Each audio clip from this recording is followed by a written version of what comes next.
താൻ നേരിട്ടത് ക്രൂരപീഡനമെന്ന് പത്തനംതിട്ട തിരുവല്ലയിലെ സ്പായിൽ കൂട്ടബലാത്സംഗം നേരിട്ട അതിജീവിത 24നോട് പ്രതികരിച്ചിരിക്കുന്നു. സുബിൻ അലക്സാണ്ടർ ക്രൂരമായി മർദ്ദിക്കുകയും പീഡിപ്പിക്കുകയും ചെയ്തുവെന്നാണ് അതിജീവിത പറഞ്ഞത്.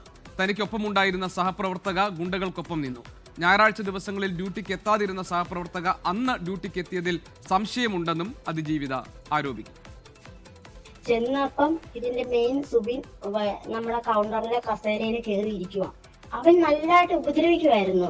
ഈ മുടിയെ പിടിച്ച് വലിക്കുന്നു, കയ്യെ പിടിച്ചോണ്ട് അങ്ങോട്ട് കൊണ്ടുപോകണം, ഇങ്ങോട്ട് കൊണ്ടുപോകുന്നു. ഭയങ്കര ഉപദ്രവമായിരുന്നു.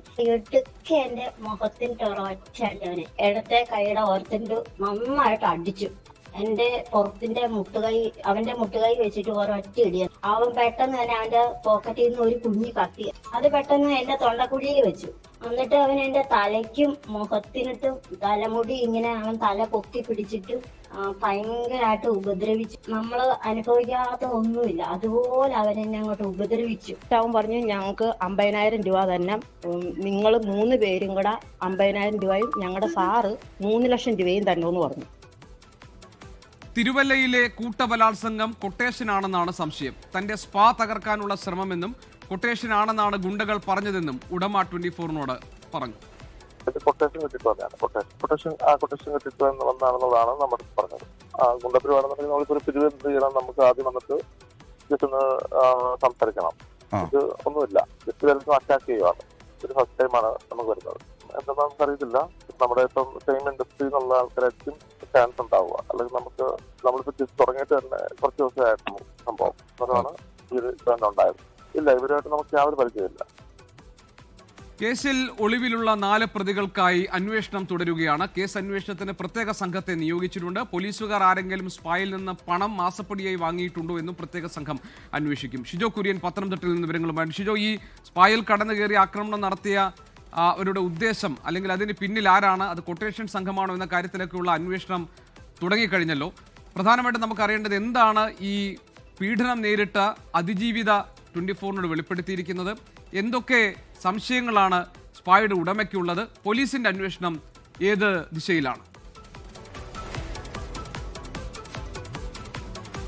ജികെ, പല വിധത്തിലുള്ള സംശയങ്ങളിലേക്ക് വിരൽ ചൂണ്ടുന്നതാണ് തിരുവല്ലയിലെ സ്പായിലുണ്ടായിട്ടുള്ള കൂട്ടബലാത്സംഗം. ഇതിനകത്ത് ആദ്യമായിട്ട് തന്നെ പറയേണ്ടത് അതിജീവിതയുമായി സംസാരിച്ചപ്പോൾ അതിജീവിത നേരിട്ട ക്രൂരതയുടെ കാര്യങ്ങളാണ്. ഞാനിന്ന് രാവിലെ ഏതാണ്ട് ഒരു 9 മണിയോട് കൂടിയാണ് അതിജീവിതനെ നമ്മൾ നേരിൽ പോയി കണ്ടിരുന്നു. അവരോട് നേരിൽ പോയി കണ്ടപ്പോൾ തന്നെ അവർ പറഞ്ഞിരുന്നത് നേരിട്ട് ക്യാമറയ്ക്ക് മുമ്പിൽ സംസാരിക്കില്ല, ഫോണിൽ സംസാരിക്കാമെന്ന് അവർ പറയുകയാണ് ചെയ്തത്. അങ്ങനെ ഏതാണ്ട് 16 മിനിറ്റ് അവരുമായിട്ട് ഫോണിലൂടെ സംസാരിച്ചിരുന്നു. അപ്പോൾ അവർ പറഞ്ഞിരുന്നത് അങ്ങേയറ്റം ക്രൂരമായിട്ട് താൻ നേരിട്ട പീഡനമാണ്. സുബിൻ അലക്സാണ്ടറും കൂട്ടാളികളും ചേർന്ന് വലിയ തരത്തിൽ തന്നെ ക്രൂരമായിട്ടുള്ള പീഡനത്തിന് ഇരയാക്കി എന്നുള്ള കാര്യമാണ് അതിജീവിത 24നോട് സംസാരിച്ചപ്പോൾ അവർ പറഞ്ഞത്. ആ 16 മിനിറ്റും അങ്ങേയറ്റം വൈകാരികമായി തന്നെയാണ് അവർ സംസാരിച്ചത്. ഒരു തരത്തിലും താനൊരു സ്ത്രീയാണ് എന്നുള്ള ഒരു പരിഗണന പോലും തരാതെ തന്നെ വലിയ തരത്തിലുള്ള ക്രൂര പീഡനത്തിന്, ബലാത്സംഗത്തിന് ഇരയാക്കിയെന്ന് അതിജീവിത പറയുന്നുണ്ട്. തൻ്റെ മുടിയിൽ പിടിച്ച് വലിക്കുകയും സുബിൻ അലക്സാണ്ടർ കൈമുട്ടുകൊണ്ട് തൻ്റെ പുറത്തും നടുവിലും കഴുത്തിലുമെല്ലാം ഇടിച്ചുവെന്നും ഒക്കെ പറയുന്നുണ്ട്. കഴുത്തിൽ കത്തിവെച്ച് തന്നോട് വസ്ത്രം ഊരി മാറ്റാൻ ആവശ്യപ്പെട്ടു. പ്രാണഭയത്താലാണ് താൻ വസ്ത്രമൂരി മാറ്റിയത് എന്നുള്ള കാര്യങ്ങൾ പറയുന്നു. അതിനുശേഷമാണ് തന്നെ ക്രൂരമായിട്ടുള്ള ബലാത്സംഗത്തിന് ഇരയാക്കിയത്. ഈ ബലാത്സംഗം നടക്കുന്ന സമയത്ത് തന്നെ അത് സുബിൻ അലക്സാണ്ടറിന്റെ കൂട്ടാളികൾ മൊബൈലിൽ ചിത്രീകരിച്ചു. അതിനുശേഷം സുബിൻ അലക്സാണ്ടറിനൊപ്പം ഇരുന്ന് സെൽഫി എടുക്കേണ്ട ഒരു സാഹചര്യങ്ങൾ കൂടി ഉണ്ടായി. അപ്പോൾ അത്തരത്തിൽ വലിയ തരത്തിലുള്ള ഒരു ക്രൂരത താൻ അനുഭവിക്കേണ്ടി വന്നു എന്നുള്ള കാര്യങ്ങൾ കൂടി അതിജീവിത പറയുന്നുണ്ട്. അതിന് കാരണമെന്ന് പറയുന്നത്, അതായത് സുബിൻ ഈ പറയുന്ന അതിജീവിതയോട് ഈ വസ്ത്രം ഊരി മാറ്റാൻ പറയുമ്പോൾ അത് ചെയ്തതിൻ്റെ കാരണമായിട്ട് അവർ പറയുന്നത് തൻ്റെ കഴുത്തിൽ കത്തിവെച്ച് ഭീഷണിപ്പെടുത്തുകയാണ് ചെയ്തത്. താൻ സ്വയം വസ്ത്രമൂരി മാറ്റിയതിന് പിന്നിൽ തനിക്ക് ജീവിക്കണം എന്നുള്ള ഒരു ആഗ്രഹം മാത്രമാണ് ഉണ്ടായിരുന്നത്. തന്നെ കൊല്ലുമോ എന്ന് തനിക്ക് ഭയമായിരുന്നു. അതുകൊണ്ട് പേടിച്ചിട്ടാണ് വസ്ത്രമൂരി മാറ്റിയത് എന്നുള്ള കാര്യങ്ങൾ കൂടി പറയുന്നുണ്ട് അതിജീവിത. അങ്ങനെ വലിയ തരത്തിൽ ക്രൂരമായിട്ടുള്ള ശാരീരിക പീഡനത്തിനപ്പുറത്തേക്ക് ക്രൂരമായി ബലാത്സംഗം ചെയ്തു എന്നുള്ള കാര്യങ്ങൾ കൂടി ഇതിനകത്ത് അതിജീവിത എടുത്തു പറയുന്നുണ്ട്.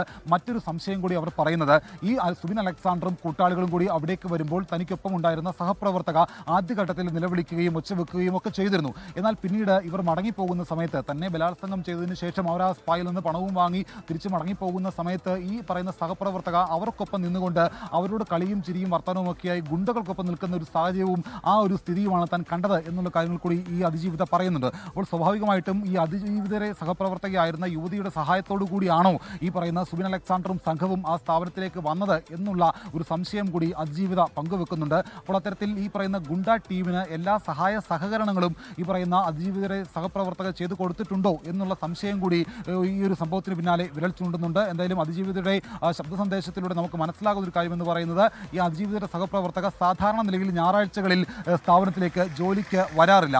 എന്നാൽ ഈ സംഭവം നടക്കുന്ന ഫെബ്രുവരി മാസം 1-ാം തീയതി അതിജീവിതയുടെ സഹപ്രവർത്തക ഈ സ്ഥാപനത്തിലേക്ക് വന്നതിനകത്തും ഈ പറയുന്ന അതിജീവിത ഒരു സംശയം ഉന്നയിക്കുന്നുണ്ട്. അപ്പോൾ ഏത് സാഹചര്യത്തിലാണ് ഇവർ അവിടേക്ക് വന്നത്, ഇവർക്ക് ഈ പറയുന്ന ഗുണ്ടാ സംഘത്തിന് സ്ഥാപനത്തിലേക്ക് വരാൻ വഴിയൊരുക്കാൻ വേണ്ടിയിട്ട് കൂടിയാണോ അവിടെ വന്നത് എന്നുള്ള സംശയം കൂടി ഈ അതിജീവിത പറയുന്നുണ്ട്. ഇനിയിപ്പോൾ മറ്റൊരു കാര്യം എന്ന് പറയുന്നത് ഈ പറയുന്ന സ്ഥാപനത്തിൻ്റെ ഉടമയുടെ ഒരു വേർഷനാണ്. ഇന്ന് രാവിലെ ഉടമയുമായിട്ട് ഞാൻ ഫോണിൽ സംസാരിച്ചിരുന്നു. അദ്ദേഹം പറയുന്നത് ഇതൊരു കൊട്ടേഷനാണ്, തൻ്റെ സ്ഥാപനത്തെ തകർക്കാൻ വേണ്ടി മറ്റ് സ്പാകളിൽ നിന്നുള്ള ചില ആളുകൾ കൊട്ടേഷൻ കൊടുത്തതാണ് എന്നുള്ള സംശയം കൂടി സ്ഥാപനത്തിൻ്റെ ഉടമ പങ്കുവെക്കുന്നുണ്ട്. ഏതായാലും അല്പസമയത്തിനകം ഈ സ്ഥാപനത്തിൻ്റെ ഉടമ തിരുവല്ല പോലീസ് സ്റ്റേഷനിലേക്ക് വരും. തിരുവല്ല പോലീസ് സ്റ്റേഷനിലെത്തി ഒരു പ്രത്യേക സംഘത്തെ നിയോഗിച്ചിട്ടുണ്ട്.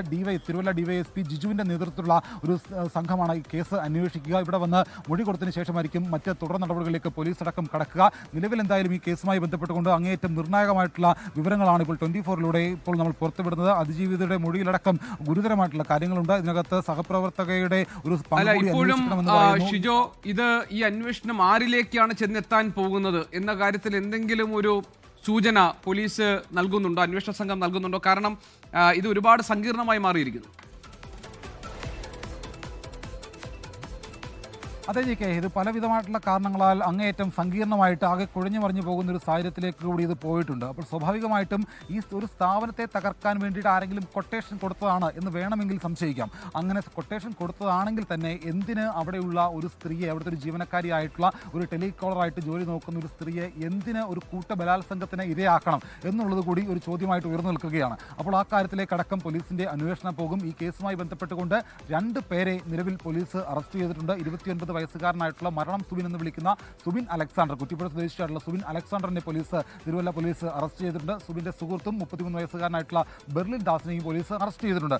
മറ്റ് 4 പ്രതികൾ ഇപ്പോഴും ഒളിവിൽ തുടരുകയാണ്. അവരെ കൂടി അറസ്റ്റ് ചെയ്തതിനു ശേഷമായിരിക്കും ഇത് ഏത് രീതിയിലേക്കായിരിക്കും അന്വേഷണം പോകുക എന്നുള്ളതിനെക്കുറിച്ച് നമുക്കൊരു വ്യക്തമായിട്ടുള്ള ചിത്രം ലഭിക്കുക. നിലവിൽ എന്തായാലും ഒരു പകുതി തെളിഞ്ഞൊരു ചിത്രം മാത്രമാണ് ഈ കേസുമായി ബന്ധപ്പെട്ടുകൊണ്ട് മുമ്പിലുള്ളത്.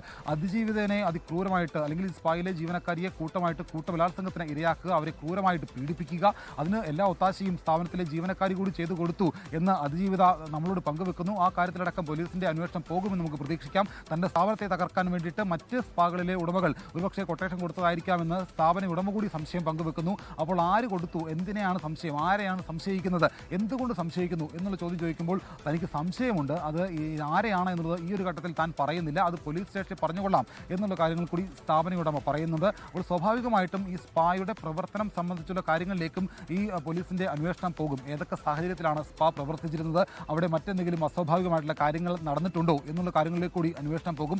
അതോടൊപ്പം തന്നെ ആ സ്പായിലേക്ക് ഗുണ്ടകൾക്ക്, ഈ പറയുന്ന സുബിൻ അലക്സാണ്ടറിനും സംഘത്തിനും യഥേഷ്ടം എങ്ങനെ അവിടെ വന്ന് ഈ ഗുണ്ടാപിരിവ് നടത്താനുള്ള. ഷിജോ, ഏതായാലും ഈ കാര്യത്തിൽ ഇപ്പോഴും അവ്യക്തതകൾ നിലനിൽക്കുന്നു. അന്വേഷണം പുരോഗമിക്കുകയാണ്. ആരാണ് ഈ ആക്രമണത്തിന് പിന്നിൽ? ഇതൊരു കൊട്ടേഷൻ ആയിരുന്നോ? ഇതിൽ അങ്ങനെ കൊട്ടേഷൻ ആയിരുന്നെങ്കിൽ ഇതിൽ സഹപ്രവർത്തകയായിരുന്ന, അതായത് അതിജീവിതയുടെ സഹപ്രവർത്തകയ്ക്ക് ഇതിലേതെങ്കിലും പങ്കുണ്ടോ? ഈ സ്പായുടെ ഉടമ സംശയിക്കുന്നത് ഇത് ഒരു കൊട്ടേഷൻ ആയിരുന്നു. അങ്ങനെയാണെങ്കിൽ അതിന് പിന്നിൽ പ്രവർത്തിച്ചത് ആരൊക്കെ? ഈ കാര്യങ്ങളിലൊക്കെ അന്വേഷണം ചെന്നെത്തേണ്ടതുണ്ട്. അതിസങ്കീർണമായ ഒരു കേസായി ഇത് മാറിക്കൊണ്ടിരിക്കുന്നു. ഷിജോ കുര്യനാണ് വിവരങ്ങൾ നൽകിയത് പത്തനംതിട്ടയിൽ നിന്ന്. ലോകത്തെവിടെയായാലും ഏത് സമയത്തും 24 വാർത്തകളും ഓഗ്മെന്റഡ് റിയാലിറ്റി പാക്കേജുകളും എക്സ്പ്ലെയിനറുകളും വിശദമായി കാണാൻ ഞങ്ങളുടെ YouTube ചാനൽ നിങ്ങൾക്ക് സബ്സ്ക്രൈബ് ചെയ്യാം.